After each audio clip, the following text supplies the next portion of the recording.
आज अपना एक टॉपिक शुरू कर रहे हैं जिसका नाम है इन्फ्लेशन। ठीक है, आप लोगों ने सुना होगा इन्फ्लेशन क्या है, इन्फ्लेशन किसको बोलते हैं। तो नॉर्मल महंगाई की जो कंडीशन होती है देश में, अगर हम बात करें गुड्स एंड सर्विसेज के प्राइस के बढ़ने की, तो महंगाई की जो कंडीशन होती है उसको आप क्या बोल देते हो, आप बोलते हो इन्फ्लेशन की कंडीशन है, राइट। इन्फ्लेशन का मतलब कि गुड्स एंड सर्विस के प्राइस में इंक्रीमेंट होना, और आम बोल इसको हिंदी में बोला जाता है मुद्रास्फीति। ठीक है, मुद्रास्फीति इन द सेंस की जो चीज़ें हैं वो थोड़ा सा अपने पुराने रेट से क्या हो रही हैं, महंगी होती चली जा रही है। उनके प्राइस जो हैं वो कैसे दिख रहे हैं आपको, वो लगातार इंक्रीज होते दिख रहे हैं। तो यहाँ पर आप बोल सकते हो कि गुड्स और सर्विस के प्राइस बढ़ रहे हैं। इसका मतलब क्या दिखाई दे रहा है कि प्राइस का बढ़ना ही क्या कहलाएगा, प्राइस का इंक्रीज होना ही यहाँ पर क्या कहलाएगा, इन्फ्लेशन कहलाएगा। तो वर्ड इसके थोड़े से ज़्यादा टफ है ना, लेकिन एक्चुअल में सब्जेक्ट जो है वो बहुत अच्छा है। इम्प्लीमेंटेशन का सब्जेक्ट है पूरा। आप चीज़ों को देखेंगे तो मार्केट में जो चीज़ें आप कर रहे हैं उसी का आप यहाँ पर थ्योरी वर्जन देखेंगे, राइट। नेक्स्ट अगर मैं बात करूँ यहाँ पर इन्फ्लेशन की, तो इन्फ्लेशन का, या अगर हम डेफिनेशन के बेसिस पर देखें तो continuous rise in the price of goods and services. ठीक है, गुड्स और सर्विस ये क्या होते हैं, जो भी टेंजिबल फॉर्म में चीज़ें होंगी, जो भी ऐसी चीज़ें जिसको हम छू सकते हैं, उन सभी को हम वस्तुओं की श्रेणी में रखते हैं, उन सभी को हम गुड्स की कैटेगरी में रखते हैं। और ऐसी चीज़ें जो इनटेंजिबल फॉर्म में है, जिसको आप टच नहीं कर सकते लेकिन आप उसको कंज्यूम करते हो, वो सब क्या है, वो सेवाएं हैं, वो सब क्या है, वो सर्विसेज है, राइट। तो यहाँ पर चीज़ें किस प्रकार की दिखाई दे रही हैं, यहाँ आपको दिखाई दे रहा है कि गुड्स जो है, जैसे मान लीजिए कि ये बोर्ड है हमारे पास में, ये माउस है, ये रिमोट है, ठीक है, हमारे कपड़े हैं, हमारी वॉच है, ये सारी की सारी चीज़ें जो है वो किस में आती हैं, ये सब गुड्स कहलाती हैं। सेकंड थिंग कि अगर मैं यहाँ पर ये बोलता हूँ कि सर्विस क्या है, तो जैसे आप मोबाइल रिचार्ज कराते हैं, तो मोबाइल रिचार्ज कराने में आपको कोई सामान नहीं मिल रहा है ना, लेकिन वहाँ पर आपको उस पर्टिकुलर अमाउंट के बदले में एक टॉक टाइम मिल रहा है, इंटरनेट फैसिलिटी मिल रही है, तो वो क्या है, वो सेवाएं। ट्रांसपोर्टेशन की बात करते हैं, तो ट्रांसपोर्टेशन इन द सेंस कि अगर मान लीजिए आप पब्लिक ट्रांसपोर्ट की बात करें, तो आप क्या कर रहे हो, आप बस में एक जगह से बैठते हो, उसके पैसे देते हो, और वो ले जाकर आपको दूसरी जगह पर उतार देता है।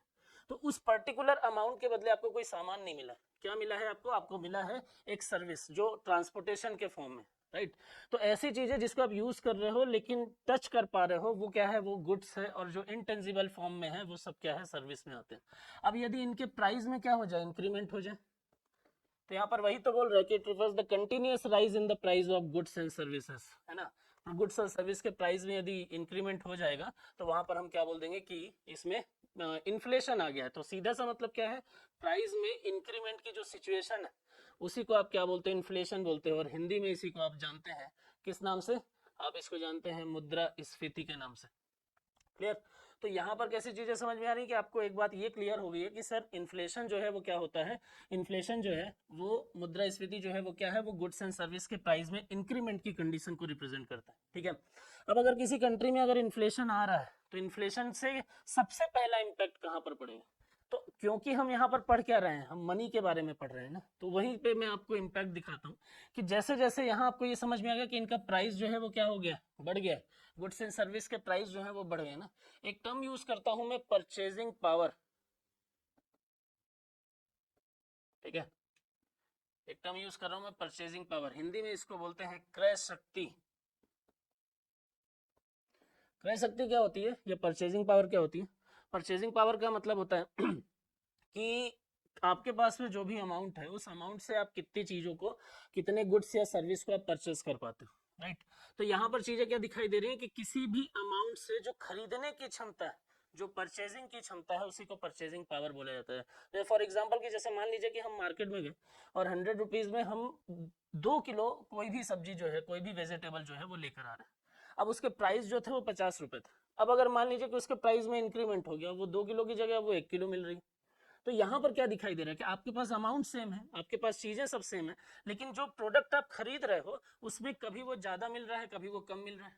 तो यहाँ क्या हो रहा है, प्राइस जैसे ही बढ़ते हैं वैसे ही कंट्री में परचेजिंग पावर क्या हो जाती है, किसकी परचेजिंग पावर, डोमेस्टिक करेंसी की।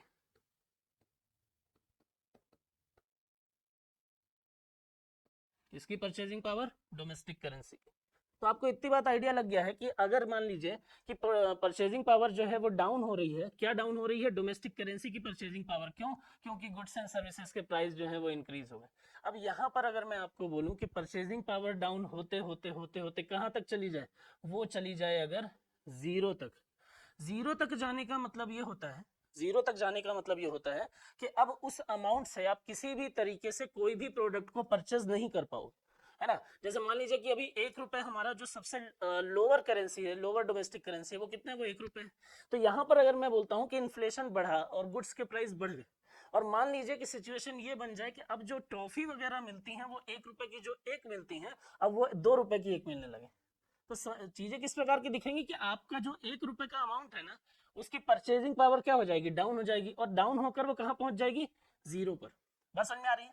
जीरो पर पहुंचने का मतलब ये होता है कि आप किसी भी तरीके से अब उस प्रोडक्ट, उस अमाउंट से किसी भी तरीके से कोई भी प्रोडक्ट जो है उसको आप परचेज नहीं कर पाएंगे। बात समझ में आ रही है, उसको आप परचेज नहीं कर पाओगे, मतलब जो आपकी जो करेंसी है वो क्या हो गई, अब उसकी परचेजिंग पावर जीरो, अब उस करेंसी से आप किसी भी प्रकार से कोई भी प्रोडक्ट की परचेजिंग नहीं कर सकते।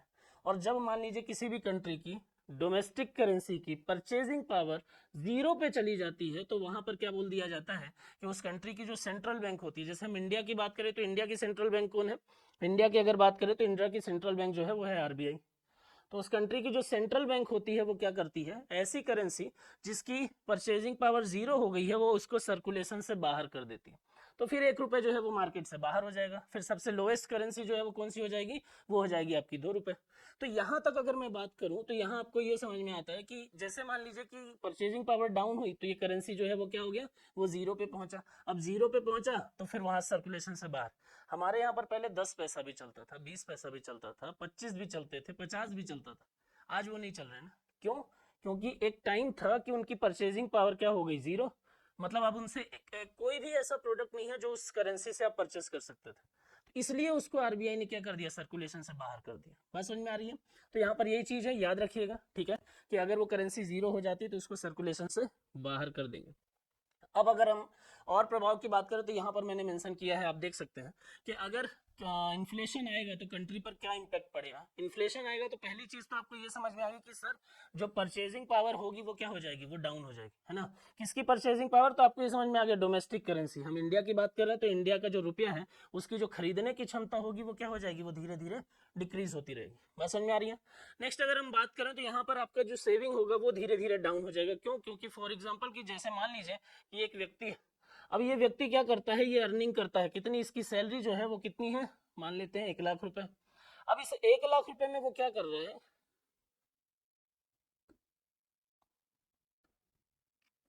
ठीक, इस 1 लाख रुपए में वो क्या कर रहा है, इस 1 लाख रुपए में उसका जो खर्चे हो रहे हैं वो हो रहे हैं मान लेते हैं महीने के 70,000 रुपए, ठीक है। हम मान लेते हैं कि उसका महीने का खर्चा कितना है, 70,000 रुपए का, तो उसकी सेविंग कितनी होती चली जाएगी, उसकी सेविंग हो जाएगी 30,000 रुपए। बात समझ में आ रही है। अब अगर मान लीजिए कि यहाँ पर क्या हो रहा है, इनकम इतनी ही है, एक्सपेंडिचर बढ़ गया, क्यों, क्योंकि आपके रूम का रेंट बढ़ गया है, क्योंकि आपके दूसरे प्रोडक्ट जो है उनके कंजम्पशन इंक्रीज हो गए हैं। तो यहाँ पर चीजें किस प्रकार की दिखाई दे रही है कि आपका 70,000 की जगह अब आपके खर्चे कितने होने लगे, आपके खर्चे जो है वो 80,000 होने लगे। तो आपकी जो सेविंग है वो कितनी हो जाएगी, अब 20,000 रुपए। तो धीरे धीरे आपकी सेविंग पर क्या इंपैक्ट पड़ रहा है, वो डाउन होती चली जा रही है। बात समझ में आ रही है।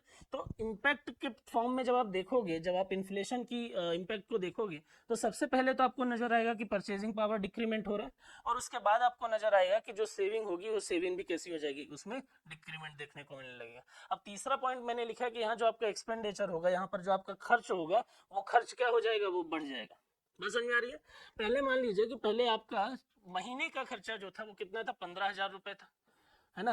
अब आपके रूम का रेंट बढ़ गया, आप जो प्रोडक्ट कंज्यूम कर रहे हो, जो वेजिटेबल्स वगैरह है, जो मैन्युफैक्चर्ड आइटम है, या जो सर्विस का कंजम्पशन कर रहे हो, उसकी वजह से चीजें किस प्रकार से हो गई कि अब आपके ये जो एक्सपेंडिचर है वो कितने हो गए, वो मान लेते हैं हम 30,000 रुपए हो गया। तो ये क्या हो रहा है, आपके एक्सपेंडिचर में इंक्रीमेंट हो जाएगा, आपके जो खर्चे हैं वो कैसा हो जाएगा, इंक्रीज हो जाएंगे।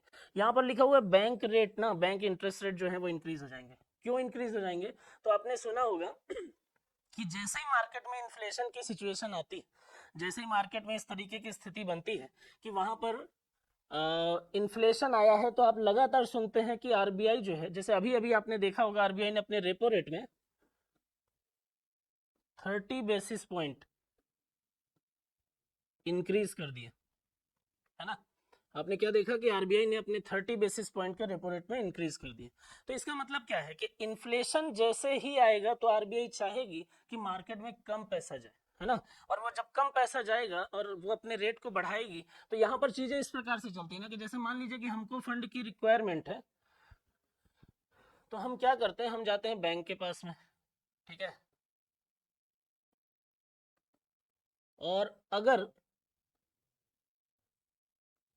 कस्टमर, अगर बैंक से हम लोन लेते हैं तो उसके बदले हम उसको देते हैं इंटरेस्ट, और अगर बैंक को फंड की रिक्वायरमेंट है तो वो कहाँ जाता है, वो जाता है आरबीआई के पास, आरबीआई से वो लोन लेता है तो उसके बदले वो देता है इंटरेस्ट, ये इंटरेस्ट डिसाइड करेगा कि आपका ये वाला रेट कितना होगा। बस समझ में आ रही है। तो यहाँ पर जब इन्फ्लेशन आता है तो मैंने आपको बोला कि आरबीआई अपने रेट्स में क्या करती है, इंक्रीमेंट करती है, तो बैंक को इस टाइम ड्यूरेशन पर आरबीआई से लोन लेना क्या हो जाता है, महंगा हो जाता है। जब ये महंगा हो गया तो बैंक क्या करती है, बैंक यहाँ जो इंटरेस्ट ले रही है उसको भी इंक्रीज कर देती है। तो ये बात तो क्लियर होगी कि अगर इन्फ्लेशन की सिचुएशन होगी तो वहां पर क्या स्थिति बनेगी, वहां पर आरबीआई जो भी वहां पर बैंक जो आपको फाइनेंस करेगा, आपको जो लोन देगा, उस लोन के बदले वो आपके इंटरेस्ट में इंक्रीमेंट कर देगा। अगर यहाँ 30 बेसिस पॉइंट का इंक्रीमेंट हुआ, इट मीन्स की 0.30%, है ना, क्यों, क्योंकि 100 बेसिस पॉइंट को बोला जाता है 1%। समझ में आ रही है, 100 बेसिस पॉइंट को बोलते हैं 1%, तो 30 बेसिस पॉइंट के अगर 0.30% का क्या हुआ इंक्रीमेंट रेपो रेट में, तो उसके कारण से यहाँ पर, तो यहाँ वही चीज मैं आपको बता रहा हूँ कि जो बैंक रेट है ना, बैंक रेट इन्फ्लेशन के केस में इंक्रीज हो जाएंगे, और आपको बैंक से लिया गया जो लोन है, पहले भी आपने जो लोन लिया उसका इंटरेस्ट रेट बढ़ जाएगा, और जो आप नया लोन लोगे मार्केट से वो भी क्या हो जाएगा, इंक्रीज हो जाएगा। बात समझ में आ रही है। तो यहाँ पर चीजें जो है वो इस प्रकार से देखने को मिलती है।